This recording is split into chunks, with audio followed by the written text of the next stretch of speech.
Cet entraînement est le plus dur au monde et il a même tué un gars. La Hell Week des Navy Seals, qui se traduit littéralement par la semaine de l'enfer, c'est 5 jours et demi de souffrance avec seulement 4 heures de sommeil, des missions dans l'an glacé et des marches forcées avec des troncs d'arbres sur le dos. Le bail, c'est Demon Slayer en fait. Parmi tous les candidats qui regroupent les meilleurs militaires de cette planète, 75% abandonnent. Mais le pire, c'est que même ceux qui tiennent jusqu'au bout ne sont pas forcément sauvés.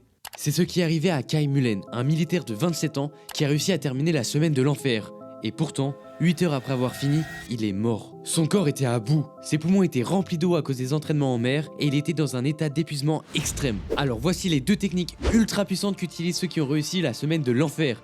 Le participant qui au bout de la première journée se dit qu'il doit tenir ce rythme encore 5 jours abandonne direct. Ceux qui réussissent ne pensent jamais à la fin. Ils ont un objectif, tenir jusqu'à la prochaine ration. Et ils ne pensent uniquement ration après ration. Bref, ils décomposent leur objectif immense en sous-objectifs sur le court terme. Et pour tenir les douleurs insoutenables, pour rester lucides dans les pires situations, pour gérer leur stress face aux épreuves et pour survivre au froid glacial, ils utilisent une méthode de respiration très peu connue, la technique de la respiration en carré. Cette méthode consiste à inspirer, bloquer, expirer, bloquer et à chaque fois pendant 4 secondes. Alors abonne-toi et lâche un pouce bleu, sinon je t'inscris sur la liste des participants.